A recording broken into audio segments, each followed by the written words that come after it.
I'm an aerospace engineer from IIT Bombay, then did my master's from University of Maryland. So I've been working in the space of drones, robotics, computer science, intersection of those areas for last almost 20 years now. So those have been the areas of interest, and that is why drones. So drones are a combination of a little bit of aerospace, lot of robotics and programming, computer science, and how do you make these systems automated. Flytbase, the company was called Navstick, and I had no idea about what startups are. So that was about 10 years ago. I had no idea what startups are and how to raise funds, how to scale a business. So the motivation to start the company was because I was not able to find a job where I could pursue my interests. So I said, okay, if there are no jobs where I could work on drones or robotics, let me just start working on my own. So I started working on my own, and then gradually I said, okay, if this is something that I love to do, there must be others who love this thing as well, and let me see if I can find other like-minded people to work with me or to enjoy building such systems. And that is how it started. So there was no concept of building a business, making a lot of money, or scaling a business, creating a lot of impact, nothing. It was purely because I wanted to do something that I can love doing every day. So just something that I could really be really have fun at. So that was the genesis, that was the starting point. But luckily, when we started, at the same time, there were announcements made around use of drones for commercial applications. Because before that, drones were only seen as instruments for defense applications, not really commercial applications. So it happened only about 8-10 years ago that drones were seen that, okay, drones can be utilized for agriculture, for delivery, for inspections, for monitoring, and so on. And we said, okay, this makes sense. We know how to build these systems, how to build this technology. And if people are excited about using them for commercial applications, so let's find a way to make use of this for commercial applications. So we decided that we wanted to build something for platform for drone autonomy. But now just saying that you want to build something for drone autonomy is different from actually figuring out what the product will actually be, what will be the shape and size, or what will be the form of that product, and how will you sell it, how will you generate revenue. So that is the journey over last about 10 years. So moving over to the next slide. So now, I mean, in last several years, we have won various awards, we have won some recognitions. We were the global grand champions at Entity Data Innovation Contest in Tokyo. So that was one of the highlights. And initially when it started, we actually won this award at TiCon Pune. We won some awards at some other such startup events. And that is when it hit us that, okay, we are a startup, and we should understand and learn what a startup playbook is about. Okay, mic is working well. Okay, great. So as we won some of these awards, that gave us the realization, okay, we are a startup and we should now try and understand how a startup playbook works and how can we apply those principles to our startup to be able to scale. So let's move to the next slide. So this is a quick overview of what the product is. This is the product in its current form. It's called Flight Now. So basically the idea is to be able to deploy automated drones at scale. So if you want to deploy drones for, say, pipeline monitoring or for security, how do you do it? So it's a cloud-based dashboard using which you can monitor, control a large fleet of drones along with their docking stations. And now using this dashboard, you can schedule your missions. You can say that I want this particular security mission to be done at 5 a.m. every day or 10 a.m. every day, or whatever your time slots are. The drone will be automatically deployed from the docking station. The drone will go complete its mission, pull all the data, analyze it, and then it will come and land in the docking station again. So the platform automates not just the drones, but also the docking stations, and you're managing or getting all the data in your cloud-based dashboard. So that is what the product is. And I mean, it can be utilized for various applications. It's for security, for inspections, monitoring, etc. So let me now start with where did it all start from? What was the original idea when we started about 8-10 years ago? So original idea was, so in 2013-14, drones were in a very nascent stage. People were just beginning to start about commercial drones. At that time, there was no concept of cloud connected drones or anything. So the first challenge was, how do you make your drone stable, and how do you make your drone go from point A to point B? And for this, you need something called an autopilot. So it's a basic electronics hardware that goes on the drone, which has variety of sensors, accelerometer, gyros, pressure sensor, GPS, etc. It uses all data from all these sensors to compute where the drone currently is, and then figure out, okay, how can I go from current location to the desired location. So it will actuate your motors and everything in order to take the drone to the destination. So to the next slide. So so we built this small PCB. There's a AA size battery, so you can, just for reference of the size. But this small little PCB weighed only 4 grams. So this was the world's smallest and lightest autopilot at that time. So the idea was that if you have a 4-gram autopilot, you will be able to put it on a micro aerial vehicle, which is less than 100 grams in weight, and automate that small little vehicle to go from place A to place B. And the need for micro or such a small autopilot stemmed from the requirement from a lot of defense applications, because at that time, 8-10 years ago, there was a lot of thrust around building micro aerial vehicles. So we said, if we can build really small autopilot that can be put onto micro aerial vehicles, we can sell to all these research institutes, labs, universities, wherever they are developing micro aerial vehicles. So we were really naive at that time. We did not do any kind of market research or understanding how big the market is, how will we sell it. But it was more of just a passion project, just something that we thought that, okay, we know how to build it and there are people who would be interested, let's build it. So we built these little autopilots, we put them on drones, did all kinds of testing to calibrate. So we built systems to calibrate sensors, because sensor calibration becomes very important in order to be able to deploy these systems on real drones. And we started selling these little autopilots just by posting about it on some forums. So there were some online communities, forums, where people used to talk about how to build micro aerial vehicles or how to build drones. So that was the starting point, and we built and sold a few hundred of these worldwide. So we were getting orders from all different places, built an online store, and posted specs and blogs about it, etc., etc. Did all of that for maybe around 2 years or so. Sold a few hundred units, but then we realized, no, this is not going very well, and this is not a business that we will be able to scale. So that was our first pivot. So the challenges that we faced were, at the time when we started, this was still a very new thing, but within a couple of years, there were a lot of Chinese clones that started appearing in the market. So these PCBs are far easier to build and assemble in China, because they have a very developed hardware ecosystem. So they could very easily replicate or build something which was almost as good as our systems and sell it as a fraction of a price. Plus, we were having real difficulty in producing these in large numbers. I mean, if you want to produce them in tens of thousands of quantities, yes, there were facilities available where you can give contract manufacturing and build them in tens of thousands of quantities. But if you want to build few hundreds of them, then there is nothing available in India. It's very difficult to get few hundreds of such things built.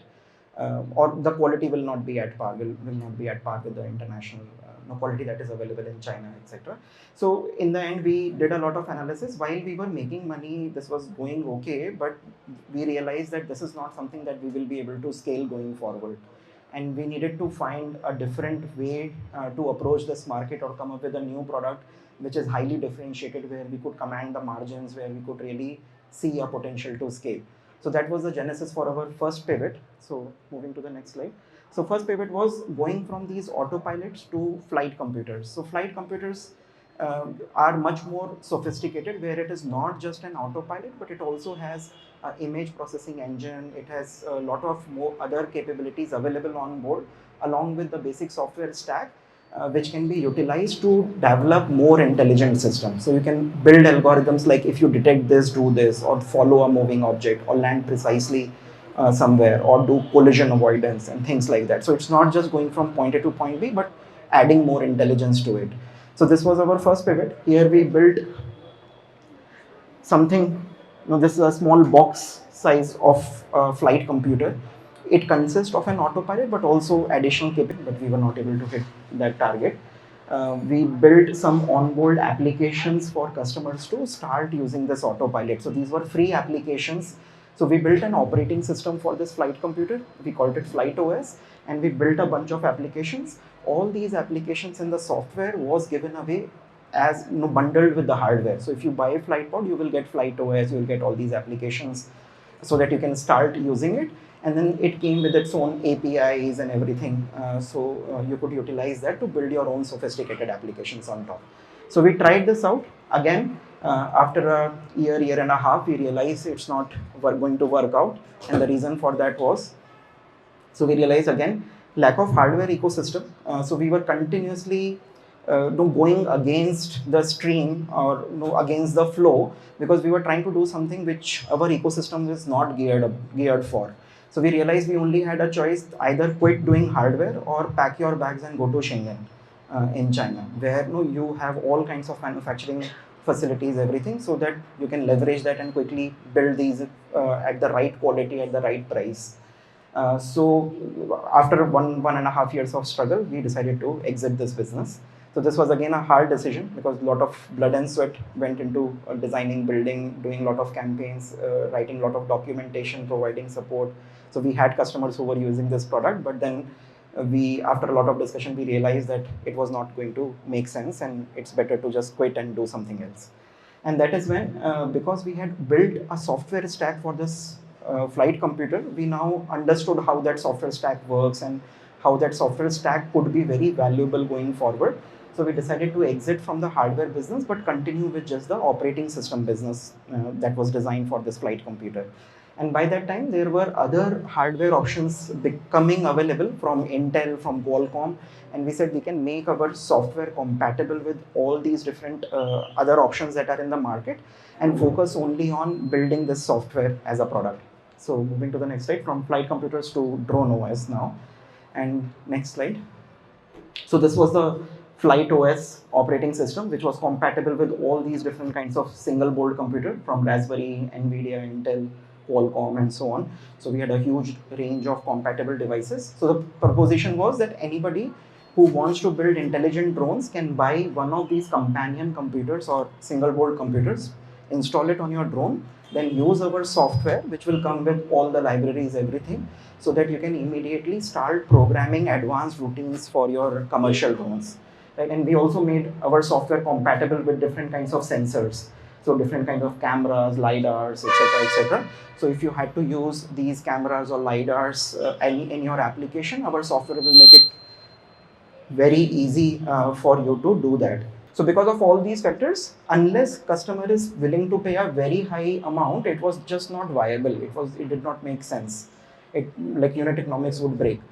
And we realized that, and after a lot of discussions, everything analysis, we realized that this is a bad market to be in. Another major realization was the cost of batteries, because a drone could only fly so many flights with a single battery, then you need to change the battery. So typically 100, 150 flights with a single battery. And the amount of scanning that needs to be done, and the speed at which a drone would fly to scan the boxes, we were consuming batteries like anything. So the cost of replacing batteries was very, very high, and that was almost getting to the cost of doing it manually. So there was hardly any margin left for us to make. We were just spending all the money that we were making in replacing batteries. So after understanding all of this, it took us year and a half to learn this, and after 10 paid engagements and everything, we realized this is not going to scale, this is not going to work. So we again decided to shut it. So now fourth one. So this is where we are today. So after all these pivots, there was a lot of learnings, and now we are slow learners, I guess. So it took us a lot of time to understand that, okay, what does it take to build a business that is scalable, and something that can be sold easily, that can be, and that has a future potential, high potential for scale, etc. And then while we were doing warehouses, we were on the side always doing some other experiments as well. And at the same time, during those experiments, we realized this opportunity that very soon all the commercial deployments will be done using docking stations. Because today, when you deploy a drone, you have to send a pilot to change the battery or to put the drone somewhere from where it would take off. But in the future, obviously, that is not scalable. If you have to deploy 100 drones along a pipeline, you would not send a person to put the battery in every drone or charge the battery. You would need docking stations where the drone can come back, charge itself, and fly again, right? So it becomes like very obvious sort of a thing, but for whatever reason, it was not very obvious in the industry at that time. People would not really appreciate doing anything in that direction very much. There were a few companies who were offering such docking station and drone kind of solutions, but these companies used to build their own drones, own docking stations, and own software. So it was an Apple-like approach where you're building the hardware, software, everything. One company is doing everything, and they were selling each system for almost $150,000, $200,000, one set of drone docking station and software. So that is where we realized that whatever software we had built for warehouse and the operating system that we had built, etc., we could very easily pivot and build another product on top of the same operating system, which could automate not just the drone but also the docking station. And that way, if we can partner with other companies who can make the docking station, and another company or companies that are already making very high quality, low cost drones, then combination of these three, the drone, the docking station, and our software, this combined can be sold easily for around $20,000-$25,000. So it is order of a magnitude cheaper than other options that are available in the market, and we could deliver almost 80-90% of the value that those $200,000 systems deliver. So it becomes kind of a very no-brainer or obvious choice for the customer to buy this combination instead of buying a product that is all built by a single company. So it was a Wintel versus a Mac or Apple approach, and we said, okay, here is an opportunity, why don't we tap into this? So this is what we are doing today. So we have, over last 1.5 to 2 years, we have built now partnerships with almost 16 different docking station manufacturers. So our software is compatible with a large range of docking stations with various drones. And using a single software, now you can operate your entire fleet of drones, docking station, everything. And why this opportunity now becomes very interesting is, go to the next slide. So why is this working? One is, when we started, it was a niche. Not many people were looking at it. There were few companies who were selling a full stack solution, but they were very expensive.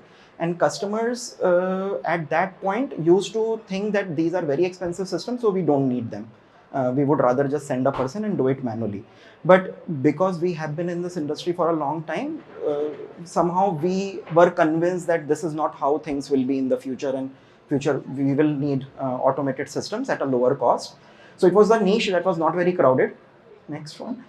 We could see that it has a very great long-term potential. It has very high scalability, potential for scale, because there are already few millions of commercial drones that are in use, and as many of these drones start using docking stations, they will all need something like Flight Now or our software to automate their operations. Next one. Another thing that we learned is not to sell to technical people, better to sell to business people. So here we were selling to basically drone service providers. So we built our business model. We did not want to directly sell to end users because of our warehouse experience. We realized selling to end users is very expensive. You have to travel, you have to do so many meetings, convince them, and then they would agree for deployment. Even deployment of something like a drone is quite challenging. You need on-field people who will do the deployment, training, working with regulators, etc. And we said that is not something that we would want to do. So we built a business model where we could sell to drone service providers. So these are system integrators. Like in the IT world, you have Infosys or Wipro of IT world. Similarly, within the drone industry, there are service providers who would integrate everything, go and do the deployment for the end user. And these end users are large enterprises. So you can think of companies like Petronas or Etisalat or large railway companies, utility companies, right? So all these large, like Shell, for example, uses a lot of drones for its oil and gas pipeline inspections, monitoring, etc. They do have some teams that are in-house at Shell, but they also give out a lot of work to other drone service providers. So that is where we realized that we should be selling through these service providers, because then they take care of deployment, integration, training, compliances, all of those things. So we are just providing them one component of the equation, that is the software. Next one. And then there was a multiplier effect that we could see, because we realized that initially, for example, if Shell has to use something like this through a service provider, they would probably do a POC with 2 or 3 docking stations. but soon they would want to automate the inspection of the entire pipeline that would need hundreds of docking stations. And once they do it in one geography, they would realize they have presence in 40 other countries where everywhere they want to automate it. So 100 into 40. So there was this multiplier effect that we could see, and each account could become a very large LTV. So because of which it made this opportunity interesting. So to the next one. And then GTM, so I'll leave it for Achal to cover later. So Achal will be talking about digital marketing and how it helped us scale. Next one. And then, sorry, I should be capital. So SaaS, we learned by this time that we need to offer something in SaaS sort of a form. And how do we package this particular technology or product as a SaaS product was another kind of challenge which we were able to find a good solution to, that how do we package everything in a way that there is very little incremental cost of selling additional products. So basically now our entire offering is available as a cloud-based product, etc., etc. And whenever a new customer comes in, it takes us a few seconds to just activate, or actually it's self-service.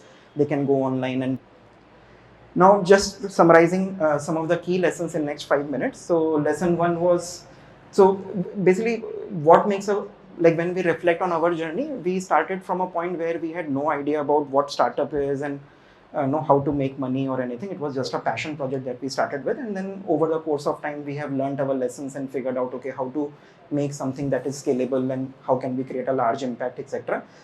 So one thing that has helped is ability to zoom in and zoom out on demand.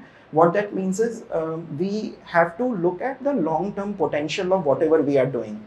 Is there some like real business to be made, or is there a long-term potential of whatever actions we are doing today? And the second is short-term execution is critical, because many times you would see that, okay, yes, in the future there will be air taxis, everything, right? Yes, air taxis, obviously it is inevitable, there will be air taxis, but we don't know whether it will take us 10 years to get there or 50 years to get there, but there will be air taxis eventually. But now the challenge is, can we figure out a good way to execute it? Short-term execution, how will we do it? To the next. Now, when we think about long-term thinking, is the goal or destination exciting enough? Is it worth doing it? And some examples of that in our case were when we were doing hardware, and we realized that even if we continued doing it, in the long term, we could not see a great picture. We could not see us becoming a large autopilot company, because fundamentals were not aligned, in the sense that we are in an ecosystem where doing hardware is very difficult, because to do anything you need other players to be aligned with what you are trying to do. You cannot do everything yourself. And when it comes to hardware, Chinese doing it in China or Schengen sort of a region has a lot of natural advantage versus doing it in Pune, right? So, and short-term execution, basically create a, yeah, can we find a path to this goal while being default alive at most times, right? So concept of default alive, basically, even if you were not able to raise additional funding, or if nobody was willing to believe in your idea, can you generate enough revenues to keep the lights on, right? So can you, at every point in time, although that might choke your growth, you might not be able to grow very fast, but can you survive without needing any external funding? So, being able to find that execution path where you're generating revenues at all times and you have at least basic survival is guaranteed is important for a startup, in my opinion. Next. So some examples. So this we already discussed. So hardware was this example. So hardware, we were not able to see a great long-term potential. So we decided that this is bad. And for default alive, like Drone OS, the operating system thing that we did, there we were not able to find a path, because it was such a wide thing. Like you are creating an operating system, but how do you find your early adopters? How do you start generating revenue? And how do you get to that vision of building an operating system that can power hundreds of applications? That was a big challenge with Drone OS sort of a thing, right? So basically it has to be a combination, in my opinion, again. So all this is from my lessons and my opinions. It may or may not apply to everyone. But my understanding is that I would look at this, and if there is a good like combination between these two, then that idea makes sense, or then you continue working on it. But if it doesn't make sense, then you have to let go. And letting go is difficult. because you have already invested a year, 2 years doing something, and now how do you, and you're generating revenues, you have customers, but at some point you have to let go, you have to cut it. And the test is, like, in my opinion, the things that I showed on the first slide, if those two things are not making sense, then you cut your losses and you move forward, right? To the next slide. Now, when you cut your previous business and you pivot and do something new, this thing becomes very important, that how do you save your IP and how do you use all the IP that has been built so far for your new pivot, right? Because if you're going to do it from scratch, that is a very bad idea, right? So you're doing everything from scratch, obviously will take a very long time and it will slow you down. So you have to be efficient with your experimentation. If something is not working, kill it, do something else. But the high level, I assume, like in our case, the high level mission or high level vision of the company has always been that we want to be the drone autonomy platform. But what form and shape it will take has changed over a period of time. But we are still doing drone autonomy. We were doing drone autonomy 10 years ago as well, right? So the high level vision has remained the same, but the shape and form has continued to evolve, and we had to let go of one business after another as we realized that first two things were not making sense, right? So it is okay to let go, but then reuse whatever technology or whatever you have already built and figure out a different shape and form which can potentially help you scale and solve those problems, right? So one thing that we were good at, or luckily we got some mentorship and we realized or understood how to do it, is we always refused to give away IP. And there were a lot of situations where we were tempted because the customers would ask for it, that we want you to create this additional module on top of your operating system and we want to own that IP, etc. But we would always refuse to do that. And we were able to do that because we had the leverage, because in the industry there were very few people who could build those kind of applications, because it was a very niche industry, drone, automation, computer vision, machine learning, etc. So we were operating in a very niche industry where our customers would not find anybody else to be able to do it. So we could command, we had that leverage to tell them, no, we will not give you the IP. We will build all of this at our cost, and then we will pay, or we will charge you a licensing fee to it. So we would always license, or we would always give it as a subscription, but never give away the IP. And that helped us a lot because we were able to reuse a lot of components that we developed over so many years into building what we are building today. Next one. And then as a startup, basically, it is always in my opinion, you would want to operate in a blue ocean, right? You do not want to be in a crowded market. You want to have a differentiated product in an emerging market, because there you can command high margins and you have a lot of potential for growth, etc. And that is where being able to, first of all, find that niche, and that niche has to be a fast growing niche, right? It cannot be a saturated or stable niche. That does not make sense.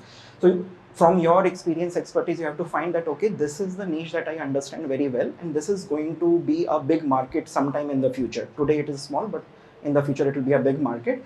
And I am able to plot that trajectory of how this market will evolve. This market is here, it will evolve like this. And now can I build a product to intercept the path of this market 12 years, 18 years from now, right? This is like typically how you design an interception path for a missile or a target, right? So that is the mindset that helps, that instead of building for where the market is today, you have to forecast, or you have to figure, or make some assumptions or make some projections that this is where this market is going to be 6 months from now, 12 months from now, and can we now invest into building a product to cater to that market, and on the way find early adopters. And everybody has probably read Crossing the Chasm.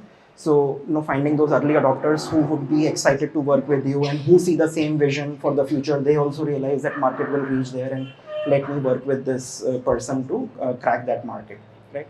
So that becomes important, and that again helps you get that initial lead with low resources, because as a startup you have very limited resources.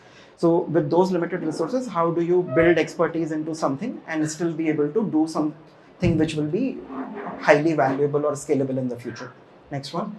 So this is the last slide. So this is basically finding your wedge. So similar idea as before, but the point is, often, at least we made this mistake early on, and now we realize what the mistake was.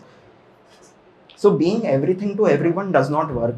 right? So when we thought about being the drone operating system, we used to be proud in saying that yes, our operating system can solve all kinds of problems for all kinds of drones, right? But like we were naive to think that other people would be excited about it, but it comes across as being stupid. Now we realize that. So many times probably the other person was thinking in his mind that no, he is stupid to think that he can solve all kinds of drone automation problems. So next one. So you can either be something to everyone or you can be everything for someone, right? And the obvious choice is next. So this is a bad idea. Something for everyone does not work. So you rather be everything for someone, right? And that is, you have to find your wedge that, okay, this is what my value proposition is. This is who the target persona is. And I'm going to build the world's best product for this very, very well-defined persona. And this could be a very small market size today. And that is why nobody else cares to cater to this persona. But I will build a product for this particular persona because I believe that in the future, this is where the market is headed and there will be a lot of people of this persona 2 years from now, right? So that is why if I am able to become a market leader today for this small persona, I can become a big business in 2 years. So that's it from my side. Now I invite Achal to talk about GTM.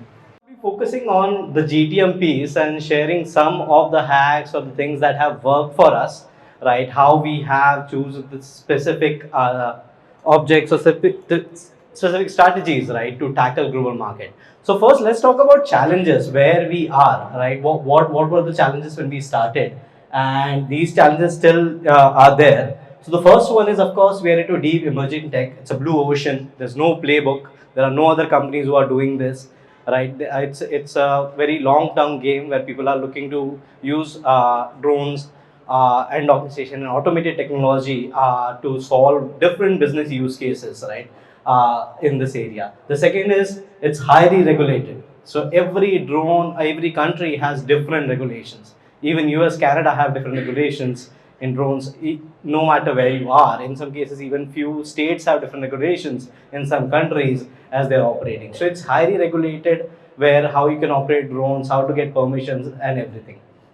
The third is that we are building software. We are very hardware dependent. It's not something like you just need a laptop or a computer. You need a proper drone, a reliable docking station, and multiple elements together for it to work.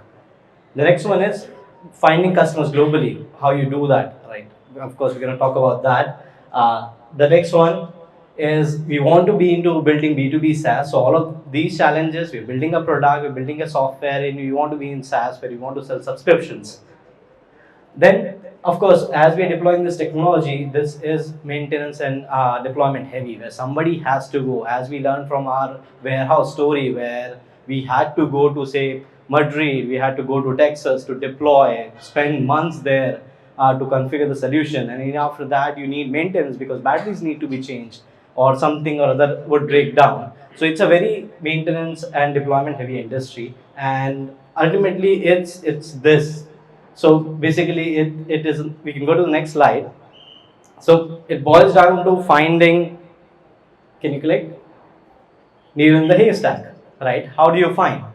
It's too much where you are looking to find customers globally and there are challenges. So even if you need to set up, say, office in Japan, we'll just find 2 or 3 customers there because the market is really niche, right? There are only 2-3 players who are looking to deploy docking stations on a pipeline or a solar site, right? It does not make sense because then we have to find 2-3 customers in Argentina.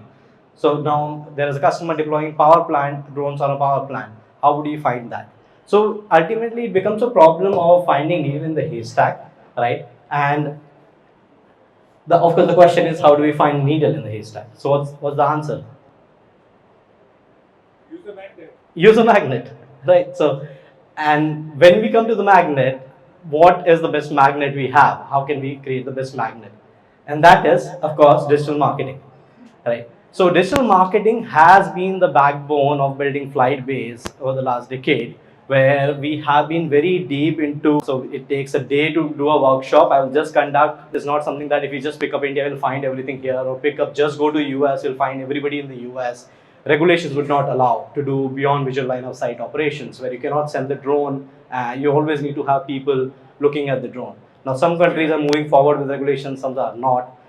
It is very heavy deployment. Somebody has to go to their deploy. Where, how would we build a team who would go everywhere in the world and do the deployments? So this is, I'm going back to the memories where we were part of GeoGen Next, and they conducted this session, so full credits to them, where this was actually conducted by Microsoft Ventures people. They collaborated with that, and that is where there's a book on traction by two good founders, and they highlight these 19 traction channels.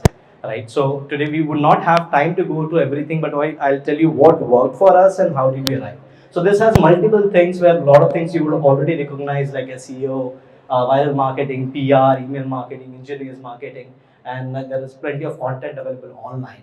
So we got to know about these tracking channels, and then there was a framework that was taught to us, which was the bullseye framework in the next slide. So now I'm going to spend a little bit of time to help you understand this and how we arrive at this. You may not be able to look at the text, but these are all the 19 traction channels surrounded there in the outermost ring, right? And basically this framework was designed by Gabriel Winberg and Justin Mayes, and that's the book. There's a book called Traction, which explains this in detail. But in a summary, you have to select the top 3 and write them in center. So basically they say that finally it's going to be just 3 channels, or ultimately it's just going to be 1 channel which is going to work for you, right? As you do your GTM, or you build your traction channels to attract customers. So you write, select the top 3, write them in the center, write your next 6 in the middle layer, cross out once you have used, and redo the testing. Right, so there are few which you can absolutely, you would not have money to do some. For example, say some of the trade shows, you're not still funded, you cannot even go to trade shows, or you cannot put banners because you do not have customers itself, so you cannot do hoardings everywhere. So from first principles, you can actually ignore them, but there are few where you want to still run experiments. So what we did is we did this framework and we realized our top 3. I'm going to talk about what were those top 3 that has worked for us, right? Again, keeping all those challenges in mind, what were the things that worked for us? So the first one that we started focusing was SEO. So search engine optimization. So of course, all the challenges were there, that how would we reach out to customers? It's like finding needle in the haystack.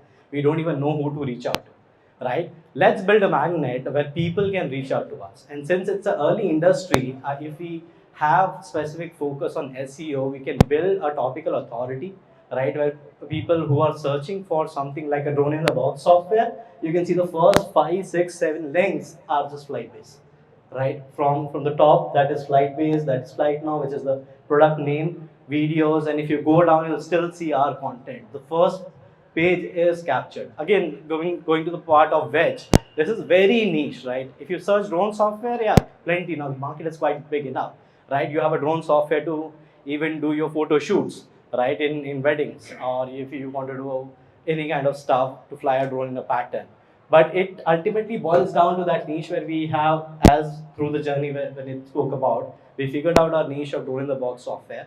And now anything that you search in this domain, you're going to find us. Right now, there are customers who are using in, as I said, Argentina, Japan, Peru, Chile. In the remote part of the world, we have leads coming from Nigeria to, of course, Saudi. Pick any country, there are 70 plus countries where now people are using Flight Now software, because this is how they find us, right? Instead of we finding them, we put all the magnets there where we can attract them to our software. So, and this is like my piece of advice, even if you're like a 1 people team just starting out, just hire a SEO guy, right? Go to Internshala, pay 15,000 a month, hire an intern, you write the content because you know which market you are doing in, you know the niche, right? You know what's your value prop, write blogs, ask somebody to do SEO, because like by default, founders, us, we do not have as much expertise of technical SEO and how to do it. If it's there, then it's well enough, you would be already doing it. But that's what we did. We just hired an intern. At that time, I was only there to do marketing. Nitin was there. So we used to write some blogs, and then there's a guy who used to just constantly do SEO, right? And we created like a lot of content material, and that's the next slide, which is the second one, is content marketing. So the last 10 years, we have been creating a lot of content around it. where of course these are landing pages. So when we saw, okay, it's drone in the box, where it will be deployed. Let's create a page for drone in the box in security.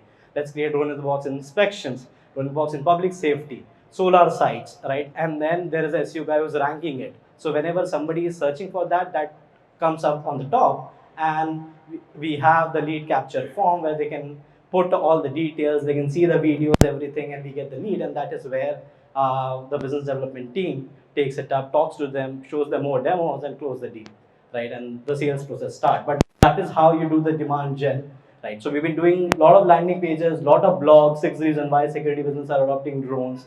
Anybody who's searching like that, we use different tools, and of course the content team works closely with the SEO team to get that done.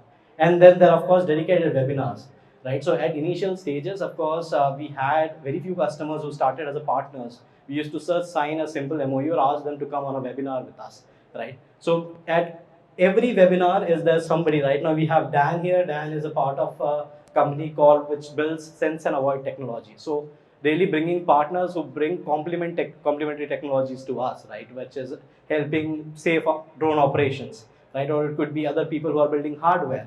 So we bring them on a webinar, conduct those sessions, and these webinars typically have 100, 150 plus people, which is like 100x more than the industry standard.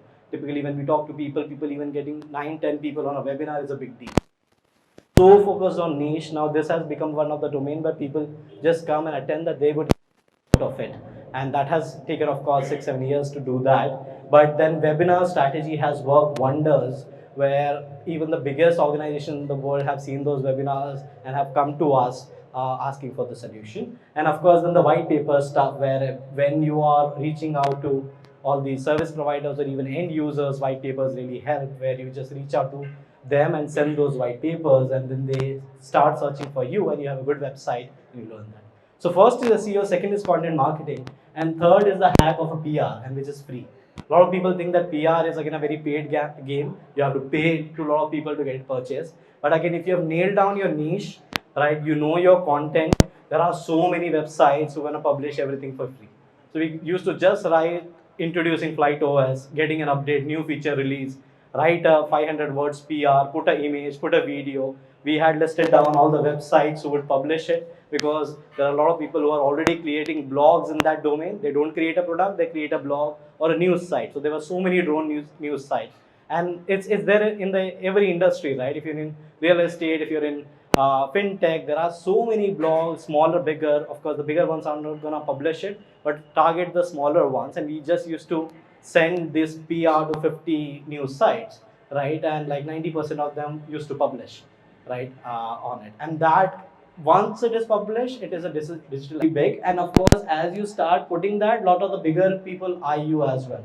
As we were doing it, and there was bigger news which was coming out, everything, even Economic Times, Think 42, Your Story, Bloomberg, Forbes have picked those articles because it was trending. A lot of drone news websites were sharing it, and they saw that as well. And we used to have another list where we used to just push this PR to them, and that sounded to a good PR for them, a press release, and that got published. Has always created a good channel, because you have your links in the PR, they come on your website, they study, and you get the lead. So these are the 3 things which has worked, and today, for the time, partners and drone in the box makers all across the globe. So we are right on every continent except Antarctica, where drones are not being deployed. But now there are partners in each and every country, where on one side we work with hardware manufacturers who are building these docking stations. And so that was also hard, because people were not building enough docking stations, and we wanted to have a lot of hardware partners to serve the demand. And then we also used to partner with drone service providers. So how do we do that? So just with these 3, there is something which we have created an inbound funnel, and we are able to partner with them and sell these subscriptions, as well as all the add-ons that comes with the software to the entire group. And similarly, on the next side, as I'm saying, this is where it has helped us to attract even hardware manufacturers. So now we are compatible with 15 plus docking station makers, and one of the biggest company, which is DJI, right, where every drone that you might have probably seen in weddings, the DJI drone, right, which is a de facto standard, they reached out to us like 3 years back that we are building a docking station, and we want Flight now as the ecosystem partner, because we've been doing drone in the box for the last 2-3 years now. So, of course, they've been seeing all the things that we are doing, all the topical authority we have, the content that we have, the partnership that we have, the PR that we have, and that helped us rope in the biggest business in the world who is building hardware for drones. So these are the things which has worked. A couple of more things for the engagement which we are continuously doing. In the next slide. So this is now the drone service provider network. So the way we build the business is more kind of a B2B2B, right? So we sell it to a service provider network.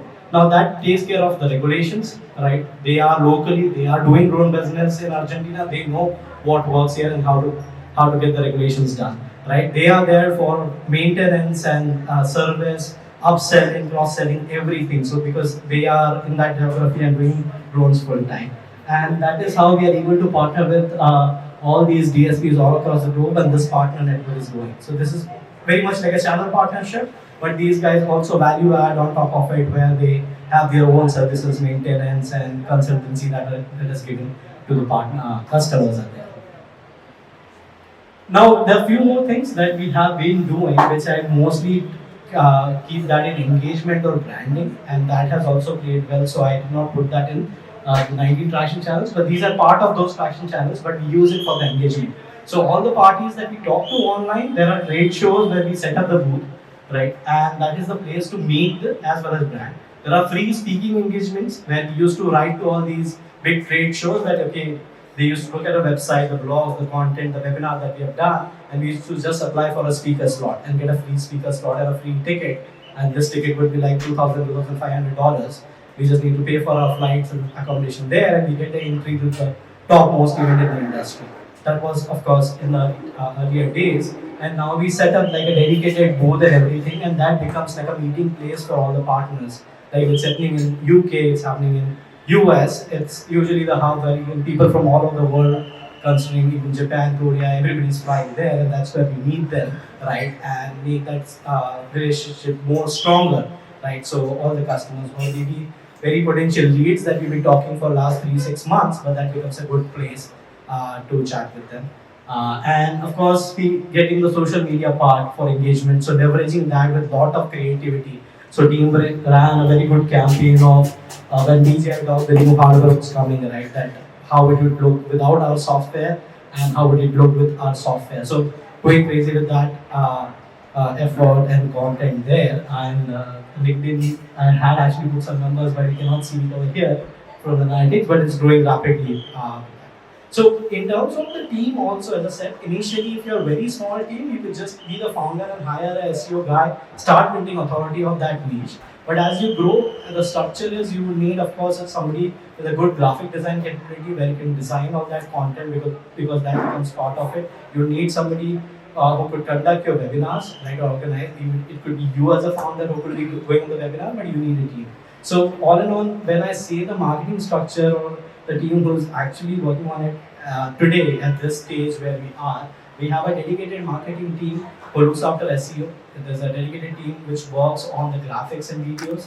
There is a team which works on the webinar part, and these are the 3 core things which we are doing, right? Apart from, of course, the SEO part that has been there already. And then once the lead comes, then it goes to the sales team, right? And they are the one who are talking to them, or it could be direct sale from the subscription management service like putting a trade. So that's what we are doing. I think we're almost at the end of it. And now this is something that we experimented last year, and that this was a huge hit. So now, since we've been doing drones for like 6 years, we said, why don't we have our own events? It was COVID, nobody's going anywhere, everybody's sitting at the home. We said, let's do our own event, focus just on the drone in the box, and hence it is called Nestogen. So Nest is like drone nest, and Gen is like generation. So we called it Nestogen. We made great website. We had good partnerships. We've been doing like 30 webinars already. Invited them all to conduct another sessions on deep topic. And this was like a 13-hour long event. Started like 2-3 p.m. India time and went to like 2 a.m. 3 a.m. India time. And like even when we were doing 3 p.m. India time, people were joining from Argentina, US, where there was 4 a.m. at that time because they were excited to see the keynote and everything. So this was a huge hit, and we're doing it again on 23rd. It was 22nd February last year, and 23rd this one. And the next slide has some numbers. So we, in this even niche industry, we had around 414, 80 registrations, like 25 sessions, 41 speakers, 20 countries participating in that. So again, through this, just the digital marketing space, and this doesn't cost anything, right? As such, right? You just need right set of people. Even a small team can do that. This is not something like a putting organization space where you're fixing booths and all the logistics, everything. There are easily platforms available which will charge you $99 per month, and you can host this entire event online and attract those people to attend these events.